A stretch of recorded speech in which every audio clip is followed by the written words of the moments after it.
está. Qué momento raro este, cuando todo empieza y no sabes que empieza. Bueno, vamos a conversar con el amigo Felipe, un gran divulgador, gran historiador. A mí me encanta, lo admiro mucho. ¿Cómo andan? Hola. A ver si está en línea. Bueno, ya va a venir Magazine for Five. Ahí está. Bueno,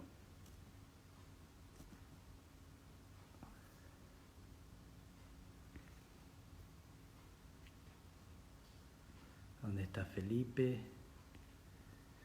Felipe, ¿dónde estás que no te veo? Acá está. Ahí entra a agregar. Tiene que estar.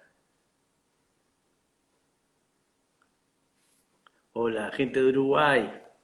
¿Cómo anda, querido? ¿Qué ¿Cómo haces, estás? Felipe? ¿Qué haces, querido? ¿Cómo estás?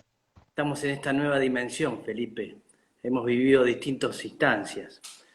Sí, ¿Sí? aquí estamos, en esta. Toca esta. Sí, qué raro, ¿no? Qué raro, ya creo que las películas de ciencia ficción no tienen resultado ya, ¿no? No, Como- no, no. Hay más, mucho más ficción que ciencia, Sí, claro. Y ¿eh? De es, momento. no, pero es interesante cómo se cuentan las cosas mismos desde la ficción, la novela, a partir de ahora todo cambia, todo se cuentan otras cosas. Hay como una alerta. Qué raro, che. La verdad que sí. ¿Cómo lo estás viviendo? Bien, dentro de todo bien. La verdad que no me puedo quejar, ¿no? Comparado con tanta gente, pero escribiendo, tratando de hacer un poco de gimnasia también, ¿viste? Porque si no, se te quema el bocho, ¿no? Un poco, Sí. bastante yoga, todo ese por semana yoga y esas cosas. Y después estoy con un libro que te va a gustar mucho, que es un Gardel, que sale a fin de año. ¿Estás terminando vos el libro? Ah, mirá, qué bárbaro. Qué bárbaro es Y ese. Sí, mirá qué bueno que te metiste con Gardel. ya hace 2 años Porque, estoy con esto. porque hay un gran misterio atrás de Gardel, ¿no? Toda esa imagen, eh, era como el Valentino, ¿no? Una cosa así, nuestro. No lo cree, a la vez un tipo muy de barrio, ¿no? Muy cercano a la gente, muy querible, muy buena persona, muy Sí. generoso. Bueno, toda esa onda, ¿viste? Y aparte un tipo re innovador, ¿viste? Que le encantaba la técnica, probar los micrófonos nuevos, los parlantes que iban apareciendo. El tema del cine, ¿no? Fíjate que es un pionero del cine sonoro. Los primeros videoclips los graba él, Es con verdad. Moreno en el año 30, con esas cosas alucinantes, con Discépolo y esos diálogos, ¿viste? Así, todos maquillados y por cómo era el cine de la época, con tantas deficiencias, y el tipo enseguida quiso el cine, ¿no? Como un nuevo medio de Muy difusión. moderno, muy Total, moderno. total, Eh, muy moderno. por Exactamente. qué decían, cambiaban le ponían una R en vez de una N? Porque Eh, lo cuenta muy bien un grande, ¿no? Como Edmundo Rivero, que tiene un libro muy lindo sobre el canto de Gardel. Y él dice que lo hace no por un defecto, porque el tipo hablaba normal en las películas y todo, de una dicción normal, sino por una cuestión de sonoridad, para no anteponer una consonante, una vocal que sonaba como muy seco, y entonces él hacía un cambio de N por R en muchos casos, que sonaba mucho mejor, como también cambiaba mucho las letras. Él cambiaba la letra a Piacere, viste, como le sonaba mejor, sin cambiarle el sentido a la canción, pero el tipo le agregaba una cosita, le cambiaba otra, porque eso le daba más onda. Y el tema de la N y la R está muy estudiado en cuanto al tema de la sonoridad, igual que las muecas que tanta gente se burlaba de él por las muecas que hacía cuando cantaba, sí, que tuvo muchos profesores de canto lírico, le encantaba el canto lírico, era una forma de cantar la voz también. esas muecas eran forma de colocar la voz también. Así que el tipo era todo un profesional, ¿no es cierto? En ese Claro. sentido, súper interesante. Era, era, era, era un tenor, tenía una voz tremenda, pero también él le hacía la música y eh, yo me enteré que no sabía tocar el piano, y, no sabía nada de música, y que ponía fósforos marcando. ¿Es verdad eso? Sí, tenía un sistema de anotación, un gran arreglador que era Terek Tucci cuando está en Nueva York, y el tipo le cantaba las canciones por teléfono, por ejemplo, por una cabeza, imagínate esos tangos extraordinarios, y él se los cantaba por teléfono o se los silbaba, porque él hacía la música y le pera la letra, ¿no? Y entonces el tipo le inventó un sistema de anotación, como Gardel no sabía música y lo decía todo el tiempo, él nunca dijo que sabía música, pero tenía la melodía dentro, ¿viste? Y todas esas melodías maravillosas de esos tangos con tantas variaciones, ¿no? Como Soledad, que tenés subidas, bajadas, intermedios Sí, y mayor, menor. No, además toda esa cosa bien española que tenía esa fusión maravillosa que hacían los tangos con lepera, son unas y el tango canción. enorme poeta, de Pera un enorme poeta. Uh, La verdad que un día que me quiera, Soledad, todas esas canciones con unas letras alucinantes, ¿no? Y bueno, y fue la dupla maravillosa, ¿no? Gardel y Lepera, que como se dice, como lo sí, máximo, que eso Gardel y Lepera, Gardel y los guitarristas, ¿viste? Como es un superlativo, ¿no? sí, sí, sí, sí, sí, esa delantera. Este, vos sos yo nací en el 60, vos sos más o menos como yo. 59. 50. 59. Un año más.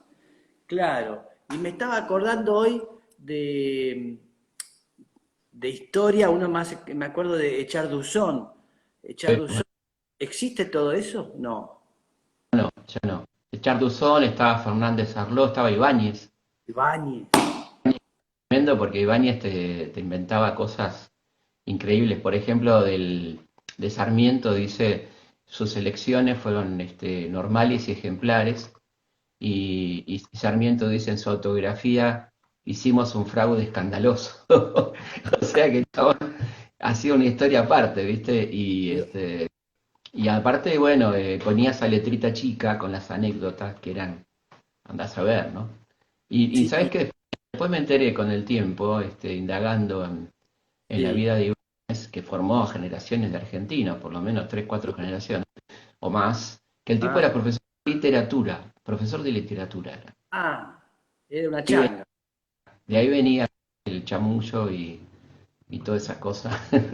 A mí Eh, el Echar Duzón me gustaba, de esos dos me gustaba más el Echar Duzón, tenía la hoja y la impresión, no sé, me gustaba, no sé sí. cómo era en el tiempo, todos muy limitados. Uno muy interesante que era el de Fernández Arló y Sí, otro que de Bustinza también, que era un poco más avanzado, ¿no?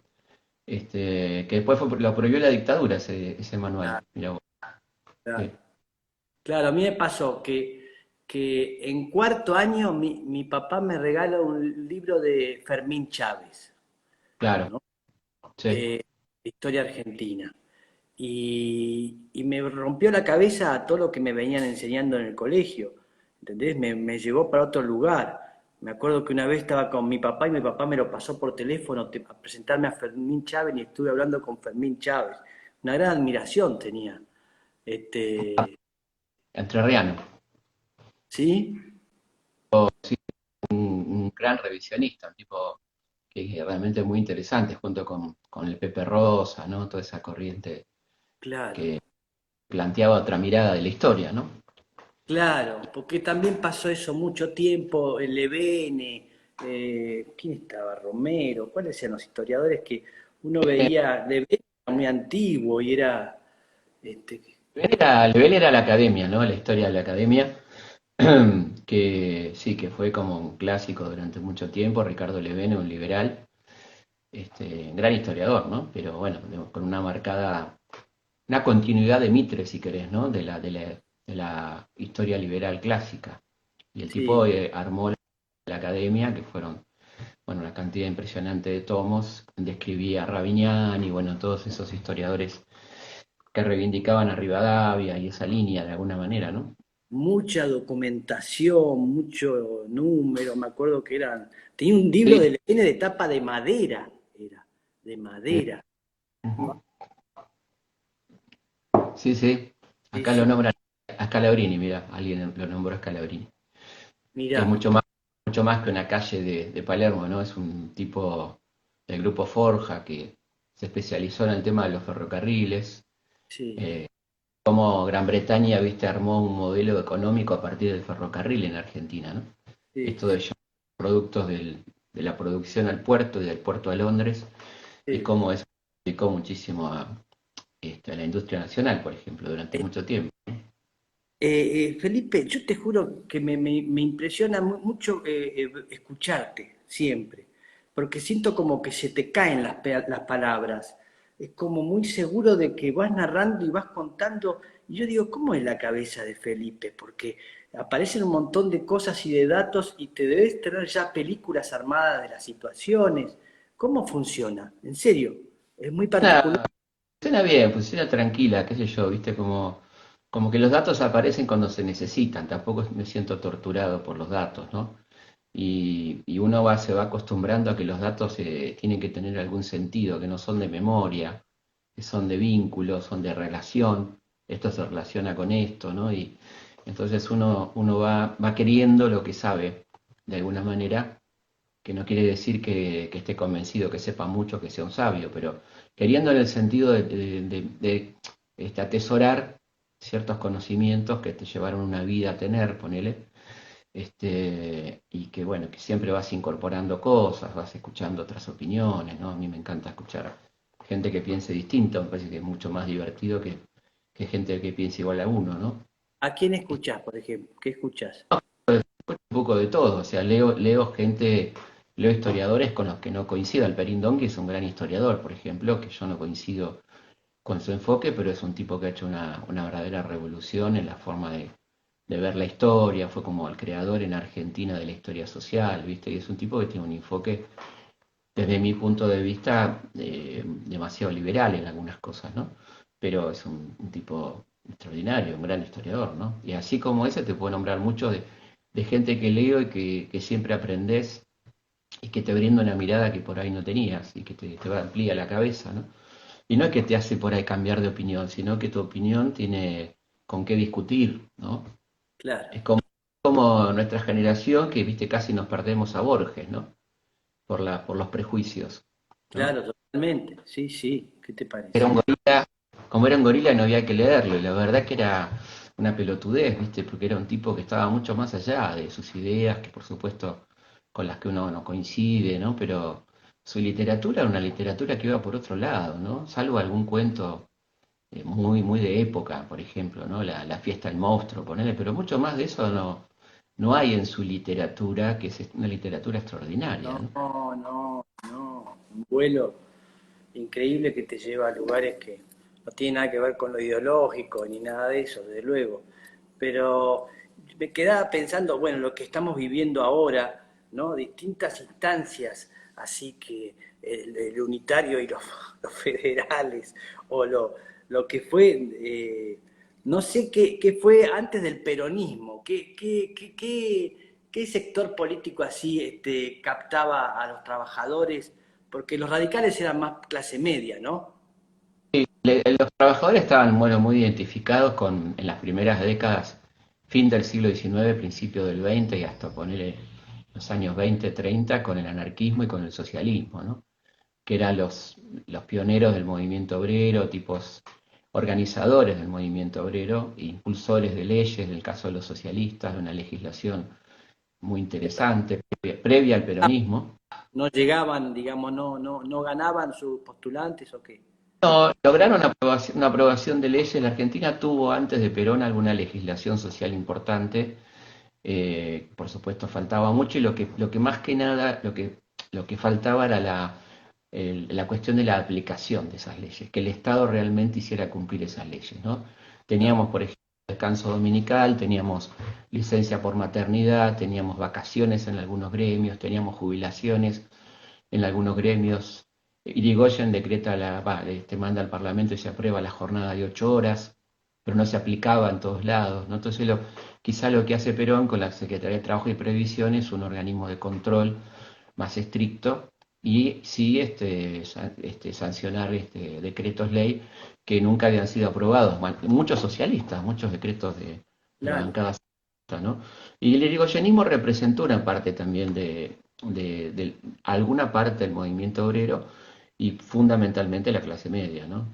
Y por eso viste que durante el radicalismo aparecen cuestiones como la reforma universitaria, ¿no? Que era una demanda claramente de la clase media, así que los hijos de los inmigrantes accedan a la universidad, lo que es la nueva clase media que se estaba conformando en torno a los años 20, ponele, y eso fue muy importante, ¿no? A la vez el radicalismo también tuvo sus fuertes conflictos con el movimiento obrero, ¿no? La Patagonia, Santa Fe, los quebrachales, la Semana Trágica, ¿no? Ah, Así sí. que Ah, eso fue, claro, en la época de Irigoyen. en Este, la época de Alvear también. eh, y bueno, y el último Irigoyen es un Irigoyen mucho más radicalizado, por valga la expresión, que por ejemplo plantea la nacionalización del petróleo, ¿viste? Y una cantidad de leyes sociales que no le sí, aprueba, en un contexto mundial de desastre que era la crisis del 29, ¿no? sí. Que bueno, va a llevar puesto como a tantos otros gobernantes en América Latina, ¿no? Hay un reguero de golpes de Estado en torno a los 30 como consecuencia de esa tremenda crisis Sí, del sí, sí. 29. Y cuando gana Perón, no solamente los trabajadores, ¿no? La clase obrera lo votó, ¿quién más lo votó? ¿Qué era un personaje así? Digo, ¿por qué ganó por tanta diferencia?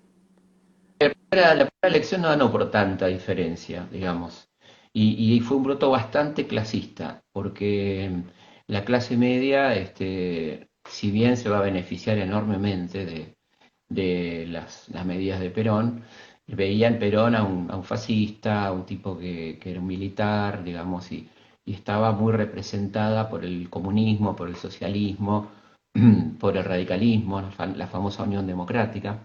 Claro. El voto a Perón, el primer voto es un voto bastante clasista.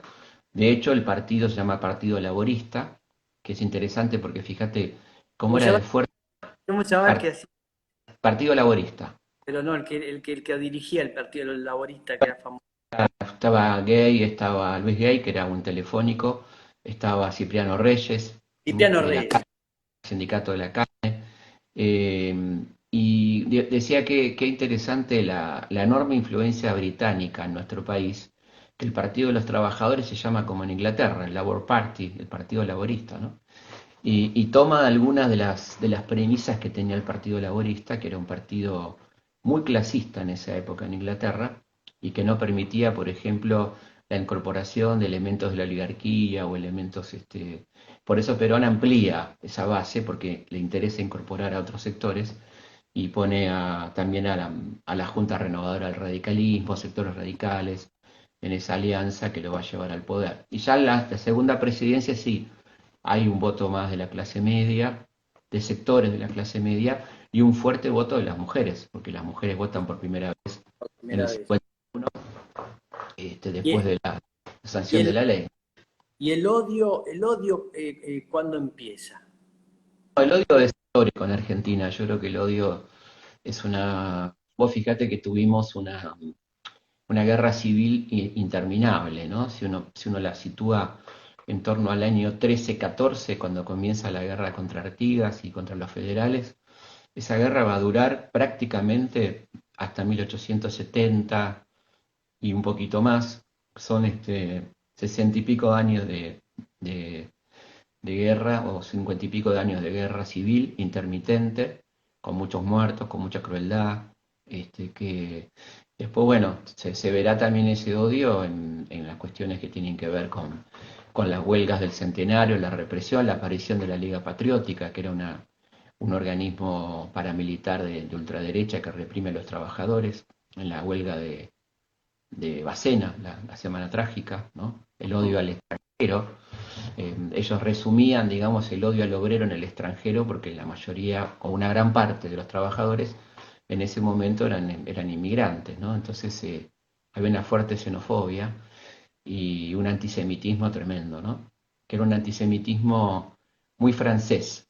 O sea, es que a A ver. nosotros nos viene de Francia el antisemitismo inicial, porque había ocurrido el caso Dreyfus, este oficial judío acusado de espionaje que finalmente fue declarado inocente, pero comienza una campaña antisemita muy fuerte en Francia, con un tipo llamado Edouard Dumont, que tenía un periodo llamado la France Juive, la Francia judía, donde empezó a hacer toda una cantidad de acusaciones y una tipología del judío, que después va a ser usada, por supuesto, por los nazis más adelante, pero quiero decir que nuestra cultura era tan francesa, tan importada de Francia, que hasta el antisemitismo nos viene de Francia. Es un Sí, antisemitismo temprano, porque fíjate que, por ejemplo, en la crisis del 90, que fue tremenda durante la presidencia de Juárez Selman, sí. el heredero,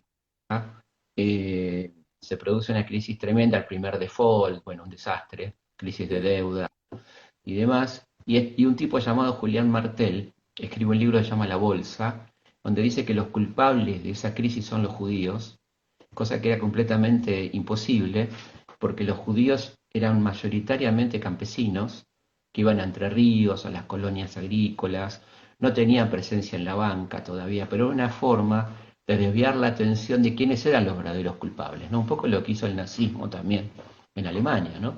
Buscar un grupo fácilmente identificable, echarle la culpa de algo, y este odio, bueno, fue tremendo y durante esa semana trágica se quemaron sinagogas, se atacó el barrio judío, se atacaron las imprentas obreras, se quemaron bibliotecas enteras, ¿no? Con un odio tremendo que Mirá, fue mutando, ¿no? O sea, no, yo no lo situaría de ninguna manera con el peronismo, bastante previo al peronismo y por supuesto con el peronismo hay un incremento de esta sensación de invasión que está también planteada en la literatura, ¿no? Incluso en ese Cortázar gorila del principio, sí, que tenés en Casa Tomada, ¿no? sí, Y sí. en los cuentos, donde la clase media se siente invadida por los cabecitas negras, como decían, que están ocupando la ciudad, que era como su lugar original, ¿no? Bueno, este es mi lugar, ¿no? Y siempre se sentían como muy cercanos a la oligarquía, a los gustos de la oligarquía, a las revistas de moda, y nunca solidarios con los de abajo, ¿no? Ese miedo de caer hacia abajo hacía que empatizaran mucho más con los de arriba y con los de abajo. Así que era más, Esto es de hecho, perpetuo. Esto que está diciendo va a ser siempre así. creo que es fatalmente así, porque hay una cuestión ahí incluso vos fíjate que el peronismo le hace muy bien a la clase media en términos económicos, ¿no? Le va muy bien a la clase media, se puede comprar la casa, mejora sus condiciones de vida, ¿no? Pero claro, no coincide ideológicamente con el peronismo.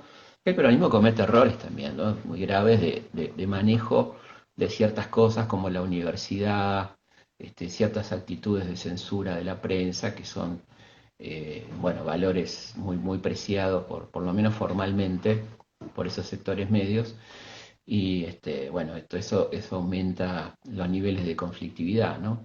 Y el odio se concentra también en una persona, ¿no? Que era Evita. Evita concentra el odio, el amor, por supuesto, de una parte muy importante del pueblo y el odio de los sectores medios que básicamente, como se ha dicho mucho esto, ¿no? Tenían una fuerte envidia por ella, ¿no? Por cómo vestía, cómo se codeaba con las reinas, los reyes, los presidentes, viajaba por Europa, salía en la tapa de Time, bueno, todas esas cosas que no le han perdonado, además, por supuesto, sobre todo por sus cambios sustanciales de trato con la gente, ¿no? Esta Claro. idea de, de hacer justicia y no beneficencia, ¿no? Que era algo bastante imperdonable. Así Yo, que, viste, mi viejo, vos te acordás, viste, muy gorila, este, festejó la Revolución Libertadora, y siempre en mi casa, siempre escuchando cosas terribles de Perón, como lo habrás escuchado vos, que te agarraba el partido, te denunciaba en la mucama, y te metían en cana, y que era todo. Yo era chico y escuchaba todo el tiempo eso, y veía una foto de Perón, eso, y a mí me daba mucho miedo. Me daba miedo la foto Claro. de Ah, Che Guevara, me daba Fidel, Tenías me daba pánico. tenías que tener un tío peronista o algo así que te dijera la otra versión. Si no, era muy complicado porque era unívoco, ¿no? Yo A mí crecí en una... me salvaron los vitales. ¿Vos lo conociste al padre de Lito? No, Al, al a Dombi. Dom, sí, Bueno, Dombi no, fue mi maestro en mi adolescencia de piano. Viste, el Dombi me rompió la cabeza, me explicó todo, me explicó cómo eran las cosas. Y ahí uno empieza a ver, viste, qué pasa, empezás a... Pero todo el tiempo es un odio a algo, como eso, eso no, eso es lo que siento, es como que parte del pueblo ama algo y la otra parte del pueblo odia algo. voy a poner un ejemplo muy pelotudo, pero que se entiende mucho, ¿no? ¿Cómo se gritan los goles? No se gritan tanto como placer del gol, sino para vos, gallina, bostero, ¿no? Como es en contra del otro el gol, no es un gol a favor, ¿viste? Hay una cosa muy adentro de que le tengo que dar bronca al otro, le tengo que dar envidia, lo tengo que enojar, una cosa muy tarada, ¿no? Pero muy arraigada en nosotros, que ese es un ejemplo, ¿no? Digamos, en vez de decir el gol es para mí, mi equipo hizo un gol, me estoy Sí, preocupado porque el otro se caliente, para el que lo mira por TV, para no sé, todas esas cosas, que parece más importante que el disfrute del propio gol. Y eso lo puede trasladar a muchos terrenos, ¿no? Donde hay gente que vive más preocupada por lo que hace el vecino que por su vida, ¿no?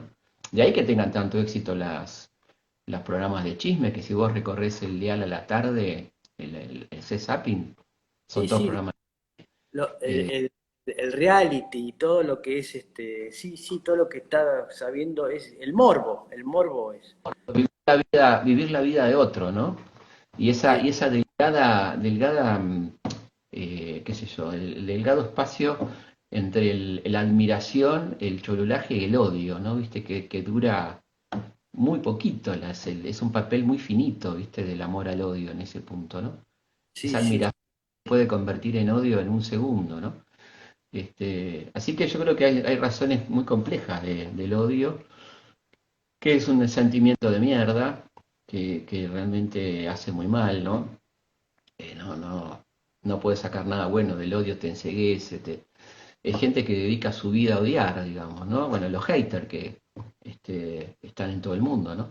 Esta idea del odio, odio, odio, y siempre buscando cómo joder, viste esas cosas de Twitter, que no dijiste tal cosa, te olvidaste de decir tal otra. Y tengo un amigo español que es historiador y otro día posteó algo maravilloso que decía, buen día, decía modelo Twitter, buen día, y abajo la contestación, pero no dijiste buenas tardes.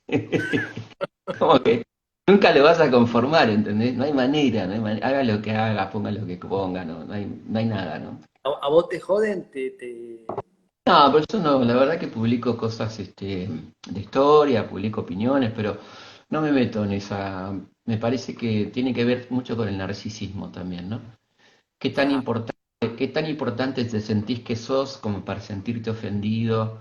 Esa pelotudez argentina, usted no sabe con quién está hablando, ¿no? Usted no sabe quién soy yo, ¿viste? Esa pelotudez.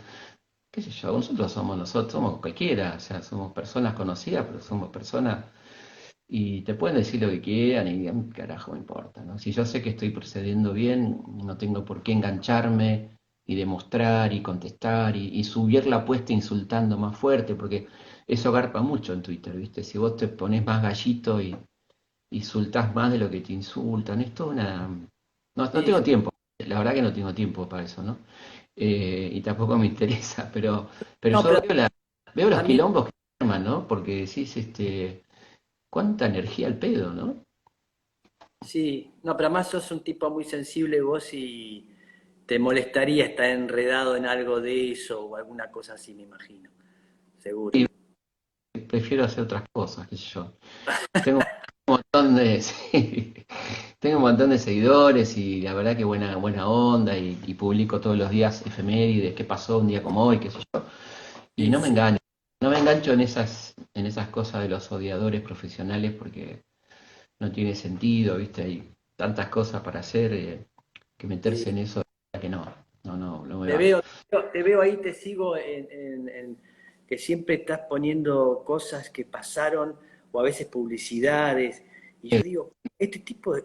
Vos sos un nostálgico, indudablemente tenés una gran nostalgia y te conmueve. Mirá, este señor trajo la bala que mató a Dorrego, mirá, oh, ¿te pasa eso o no? No soy fetichista, ¿no? Pero Ajá. sí soy nostálgico. No le doy mucha importancia a los objetos históricos en sí mismos, no me parece que tengan una carga especial. Sí, sí me interesan, por supuesto, pero sí soy muy nostálgico. No en el sentido de vivir en el pasado o añorar todo el tiempo, pero me encanta recordar esos momentos porque siempre tienen que ver con algo que te pasó, qué sé yo, las cosas que más pegan a veces que pongo son publicidades, como bien decís, que a la gente la transportan a un momento de su vida, ¿viste? Cada uno te cuenta qué estaba haciendo mientras miraba la publicidad de Tubi o a los escarpines, los más viejos, los escarpines de Crespi, o qué sé yo, ¿viste? O como hay pocas cosas que te conecten tan automáticamente con un recuerdo como una música y el perfume, ¿viste? Que el perfume es tremendo, ¿no? Y yo creo que lo que pasa con la memoria también tiene que ver con eso, que siempre viene acompañado de ese día mi viejo me contó tal cosa, fuimos a la cancha, o volvíamos, o mi vieja tal cosa, o mi hermana, que es como la gente recuerda la historia, ¿no? La gente recuerda así la historia, no recuerda la obra de Frondizi, como decía Charduzón, o como decía Ibáñez, sino qué le pasaba en ese momento, ¿no? ¿Qué sé yo? Claro, Este, claro. Claro que sí, te cuenta eso, es verdad, es verdad, es verdad. Yo me acuerdo el día que la guerra de Malvinas, creo que era como me desperté tarde, un sábado me parece que fue. ¿Puede ser un sábado? Un domingo, no me acuerdo. me Y, acuerdo, el día exacto. O sea, y, el 2 de abril, pero no me acuerdo en qué cayó. y mi madre festejando feliz con una bandera de Argentina. Y yo había terminado el servicio militar, viste, en el 79, entré en pánico, le digo, ¿cómo guerra con Malvinas? ¿Qué es esto? ¿Qué? ¿Cómo? ¿Cómo? Ya está, son nuestras, los cagamos, los ingleses, me dice mi madre, ya está, pero pará, pero ¿quiénes están con nosotros? Creo que los chinos, me dice mi mamá. A la pucha. Qué A mí, locura, qué a mí me locura, pasó, ese día fue un día para mí increíble, surrealista. Había ido a ver con mi novia entonces el perro andaluz a la sala Lugones del San Martín. de Y, Buñuel. y Sí. tocaron el himno y alguna gente no se quería parar. Y vino el acomodador con un cana a hacer parada a la gente porque era el día de Malvinas y era toda una cosa muy loca viendo a Buñuel, ¿viste? Decir, y salí de ahí, estaba la gente con las banderas, digo, el surrealismo está acá, en la sala o está afuera. Y era muy difícil de explicar, ¿no? Lo que pasaba, lo que uno sabía que iba a pasar, porque ya sabías cómo iba a terminar eso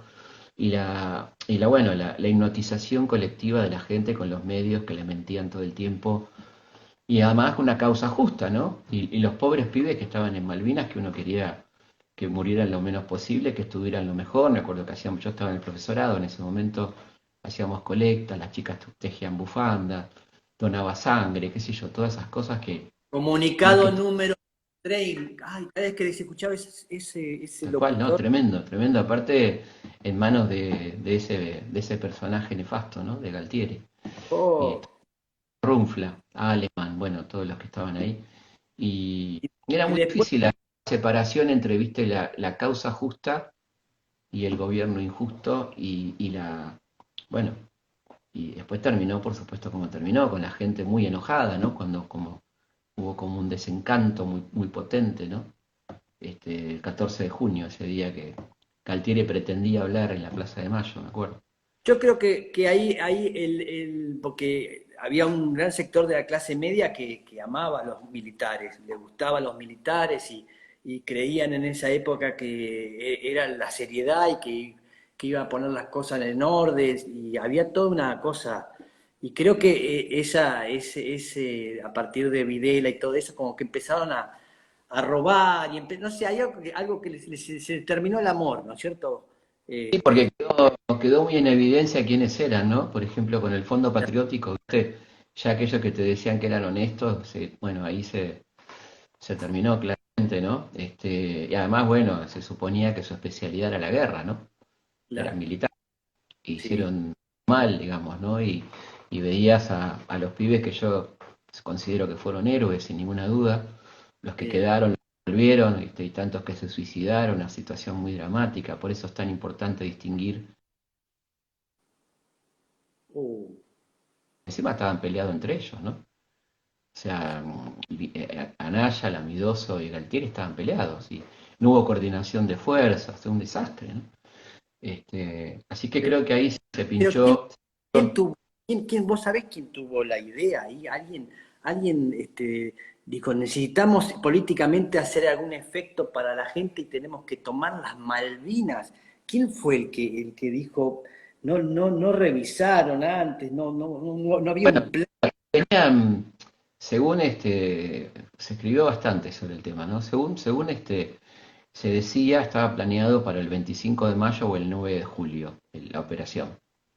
Eh, pero bueno, se adelantó por la situación caótica a nivel social, había habido una gran marcha el 30 de marzo, la situación económica no daba para más, había terminado muy mal la época de Martínez Dios con el cierre de un montón de bancos y se había terminado la tablita, la patria financiera, era todo un despelote, Sí. devaluación, el Sigó que decía el que apuesta al dólar pierde y se fue al carajo el dólar. Bueno, todas esas cosas que evidentemente necesitaban un poco de como de oxígeno y decidieron irresponsablemente lanzar el plan con los chicos que recién ingresaba a esa clase, ¿no? La clase que fue a Malvinas, no tenía instrucción, terminaron la instrucción en Malvinas mal, apurados, mal armados, mal No, vestidos, no bueno. querían entregar el poder, no querían entregar, No, no también querían. conociéndolos, es bastante sospechoso, ¿no? Porque vos pensás que Galtieri era un tipo totalmente pro-norteamericano, ¿no? Que antes de asumir había ido a visitar a Reagan y Reagan dijo que era un general majestuoso. Era un oficial de inteligencia que había estado entrenando a la contra en Nicaragua, un tipo muy cercano a Washington. Y es medio sospechoso, ¿no? Porque si vos pensás, la guerra para lo que sirvió fue para que Inglaterra consolidara potentemente su poder en Malvinas. Yo estuve en Malvinas y hay una base que se llama la base de Mont Pleasant, que es tremenda, es una base inexpugnable. Tiene más habitantes la base que Puerto Argentino o Puerto Stanley. eh, Tiene más o menos 500 habitantes más. Es una base de entrenamiento de los tipos que van a Afganistán, ¿viste? Que van a Siria, qué sé yo. Bueno, y llegas con el avión y te hacen pasar por la base, ¿viste? Para que veas con el autobús que te lleva al centro, al pueblo, al downtown, pasa por ahí, o sea, ves lo que es eso, ¿no? Ese poderío que fue después de la guerra, ¿no? Entonces, conociendo el paño y la verdad que pensar que Galtieri era un patriota, bueno, es No, no, estar más en el mismo nivel de alcoholización que tenía él, ¿no? sí, Absolutamente. sí. Sí, me acuerdo que estudió, ¿cómo se llama? Costa Méndez era el Que lo fue a ver canciller. a Fidel, una cosa increíble. Había un chiste de la revista Humor que había un tipo que había estado en Cana y sale y lo ve por la tele a Fidel con Costa Méndez y se pone a tirar todos los whisky que tenía en la pileta. Basta, o sea, no puedo creer que sea esta locura, ¿no? O sea, el canciller de la dictadura yendo a ver a Fidel para pedirle apoyo para la causa de Malvinas, una cosa increíble. Y Sí, fue, sí. fue, fue muy, si no hubiera sido tan dramático, tan triste, era un episodio surrealista total, ¿no? Y los comunicados y las mentiras y este, la verdad, Gómez Fuentes, 60 minutos el programa de ATC, Uf, donde ¿cómo? cosa, Sí, ¿no? sí, sí, sí. Sí, sí, increíble. Sí, sí, todo un momento. Me estaba, cuando pasó el golpe, ¿dónde estabas vos? Yo estaba en la casa de mis viejos esperando, pues sabía que venía, y medio que no dormí esa noche, estaba como medio preocupado y empecé a escuchar la musiquita y dije, bueno, chao, ¿no? Se pudrió todo. Eh, Estaba en quinto año del Nacional número 6 Manuel Belgrano, un colegio muy politizado, ¿viste? Así que, bueno, estábamos muy asustados todos. Y de hecho, el colegio fue intervenido y mandaron a los milicos al colegio. Había una especie de intervención con milicos adentro del colegio, ¿no? Pero fue impresionante, ¿no? Fue una cosa que... Y al otro día me acuerdo que yo laburaba de cadete en una casa de regalos de Callao y Alvear, o sea, el barrio que estaba festejando, y le pregunté a mi patrón, le dije, hoy se trabaja, me dijo, hoy se trabaja más que nunca, me dijo. Y fui a laburar y como era la zona de las embajadas, ¿viste? Estaba la embajada de Rusia, un montón de embajadas ahí. Estaba lleno de milicos. Era una cosa, la ciudad tomada, particularmente ese barrio, y era una sensación muy rara, ¿no? Ya Claro. veníamos de un tremendo, porque el 75 había sido un año tremendo, ¿no? Con Isabel, López Rega, la Triple A, bueno, por supuesto, ¿no? Veníamos mal. Y esto Sí. ya era como, esto era definitivo, Isabel ¿no? lo pone No me olvido, como, por ahí vos, por ahí vos ¿eh? estuviste, para mí un momento muy fuerte fue en septiembre del 75 el concierto Adiós Sui Generis. Yo fui con mis compañeros de colegio Y y la sensación era que algo se estaba terminando mal, ¿no? Que algo se terminaba y cuando terminó el concierto había todo un clima muy particular y cuando terminó el concierto y se apagó la luz, viste, todos sentimos algo adentro como que se venía la noche, ¿no? Realmente, esa era la sensación, ¿no? porque ese show fue en diciembre del 75. Septiembre, septiembre. Alguien nos va a corregir seguramente, pero creo casi seguro que fue en septiembre. Septiembre, claro, y en marzo fue del otro año. Yo me desperté esa mañana para ir al colegio, estaba en tercer año y, y paro el colectivo y el colectivero me dice, ¿qué haces, pibe? ¿No sabés que hay golpe? Ah, no, Claro. no tenía idea, no tenía idea. Claro, vos estabas informado, vos estabas más... Lo que pasa es que 2 años de diferencia hacían diferencia. Sí, Estar en tercero o estar en quinto, ya estábamos empezando en realidad, porque empezaba el ciclo lectivo, ¿viste? Era marzo, claro, arrancaba y claro. esos 2 años ya hacían una diferencia en cuanto al nivel de información y qué sé yo, bueno. ¿Tu viejo qué hacía? ¿Qué eran tus viejos?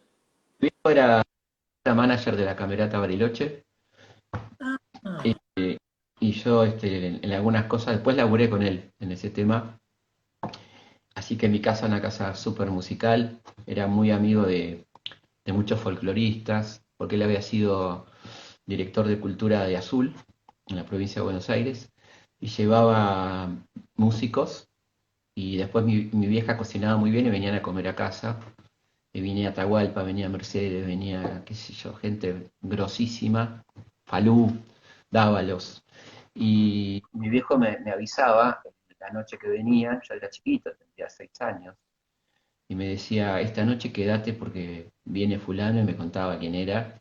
Y yo me acuerdo muy así, ¿no? Pero esos relatos, viste, de cómo nació tal samba, de cosas que eran, que nunca le voy a terminar de agradecer a mi viejo y a mi vieja, porque mi vieja estaba también ahí, y era alucinante, ¿no? Y yo creo que de ahí me vino bastante el gusto por la escucha. A mí me gusta mucho escuchar a la gente, me encanta escuchar. Viste que es un país que no se escucha mucho acá, ¿no? no, Acá la gente quiere hablar enseguida. A mí me sí, gusta mucho escuchar lo que tiene la gente para decir. Viste que Atahualpa tenía esa frase hermosa, ¿para qué va a callar al silencio, no? Si no tiene nada bueno para decir, ¿para qué va a callar al silencio, no?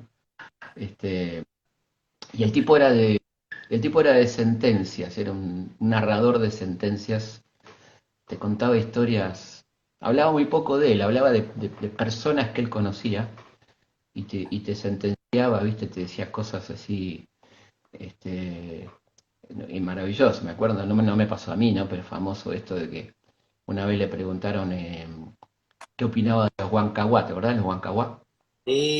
Esa anécdota es maravillosa, contá, sí. Dice, ¿qué opina de los Huancahuá? Y sí, fácil. Uno canta y el resto se burla. Era exactamente así. Era Claro, los exactamente. Guancos era un grupo coral por ahí, porque ya no sé si hay tanto de esos grupos corales que Claro. hacía. Uno, de- uno decía guau y los otros tuá, tutúa. Que entonces era como eso, se burlaba. Uno que canta y cuatro que se burla. Es genial. Oh, un tipo genial. Y después otra que me contó Jairo, que venía del exilio y le estaban haciendo una nota, mirá que había cosas para preguntarle a Atahualpa, ¿no? Estaba por ir a Cosquín y le hacen una nota y el tipo le dice, el periodista le dice, ¿vio maestro que acaba de llegar Julio Iglesias? La boludez. Y Atahualpa le contesta, ¿ah, sí? ¿Y cuándo se va? Claro, que le diga más o menos el tiempo. Carajo, no importa. Claro. Pero bueno, sí, un tipo genial. Y bueno, después los Dávalos y Falú, viste, que te contaban esas maravillosas historias largas, ¿no? De gente que sabía narrar, viste, que había, primero que había tiempo, ¿no? Nadie no estaba en los celulares, viste, nadie No, estaba, bueno. Entonces había como, te sentabas a escuchar y era claro. como viajabas, ¿no? Y te ibas a, qué sé yo, al carajo Es con que esas. no había mucho, o sea, el valor de la palabra, el valor de la memoria, un montón de cosas que uno en esa época adoraba y quería escuchar ese tipo que sabía de algo y escucharlo para aprender, que ya ahora hay Google, qué sé yo, no, la memoria no tiene tanta importancia ahora. Ah, Perdón, ¿no? de Pero verdad, no, no, tal cual es así. Sí, es así.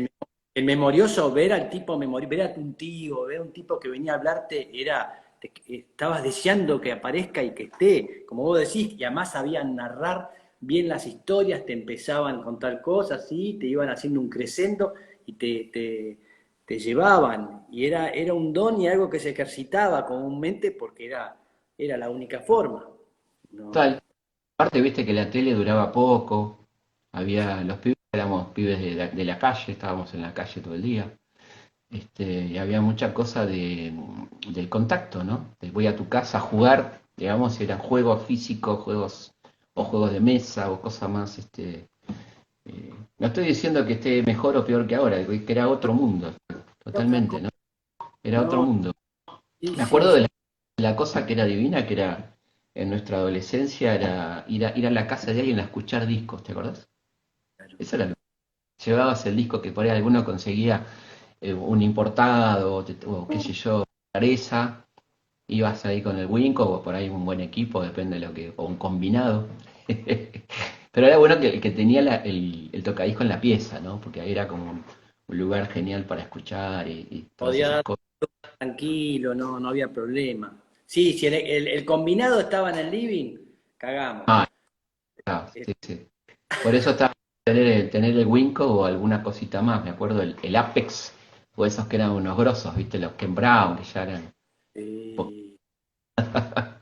sí, sí, pero es verdad lo que decís del disco importado, abrirlo tenía un aroma especial, ese papel celofán y empezar a ver la obra con los libros y me acuerdo cuando llegó el álbum blanco, que era Alucinante.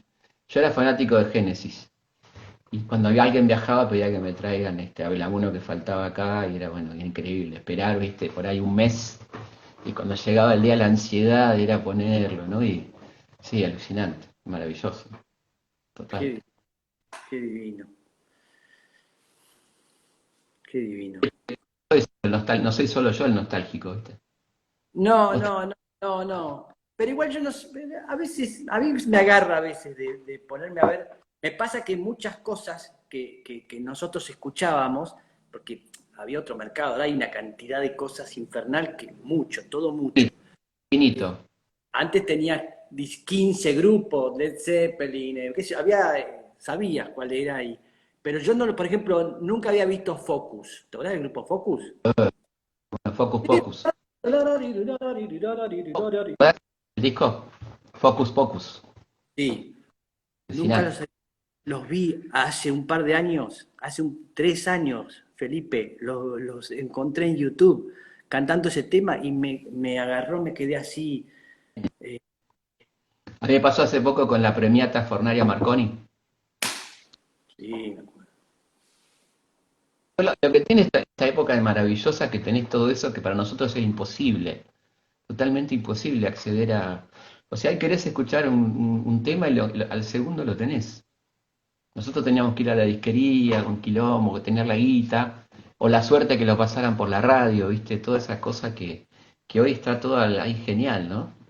a mí me lo copiaban a un cassette, era más Claro, barato, lo copiaba a un claro. cassette. Sí, claro, bueno, eso, muchas disquerías vivían de eso, de copiar a cassette. Claro. Que la dejabas ahí, era un acto clandestino, por supuesto, pero estaba buenísimo, sí, total. Y no había otra manera, era imposible, eran carísimos esos discos. Y el cassette suplantó mucho. Che, qué bueno, qué linda la conversa. Está buenísimo.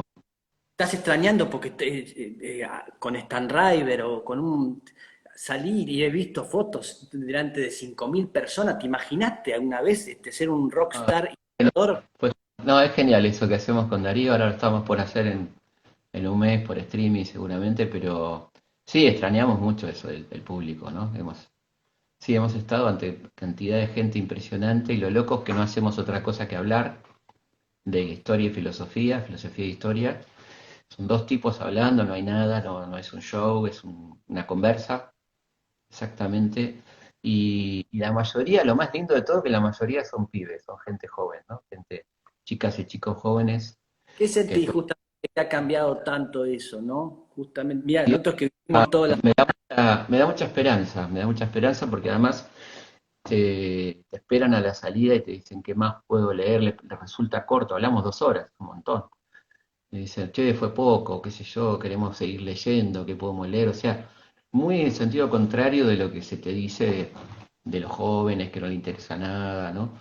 Viste que se habla mucho de los jóvenes y muy poca gente habla con los jóvenes realmente. Hay- claro, ¿cuánta gente habla con los jóvenes? Porque los jóvenes esto, bueno, ¿a quién se toma el trabajo, no? Y vos te das cuenta que hay una enorme falta de escucha, porque cuando los escuchás a los pibes tienen cosas muy copadas para decir y visiones muy diferentes a las nuestras que te enriquecen un montón.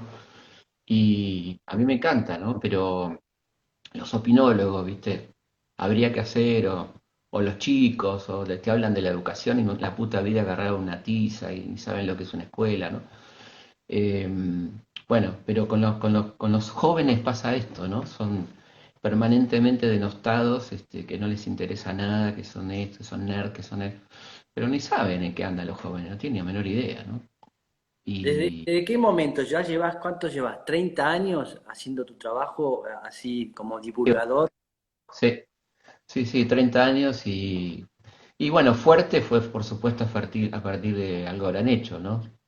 Sí. Eh, Desde el 2005, estos últimos 15 años muy fuertes y la verdad que, bueno, me encanta lo que pasa y bueno, y también tengo público infantil, que tengo una serie de libros para chicos y chicas que es un público hermoso, que, viste, te vienen con regalitos, con dibujitos y sus cosas y sus preguntas y iba bastante a las escuelas, ahora la estoy haciendo por streaming. Y lo que Ah, hago ahí es eh, no dar charlas, sino contestar preguntas. Las chicas y los chicos laburan con las maestras, los maestros y arman una batería de preguntas hechas por ellos.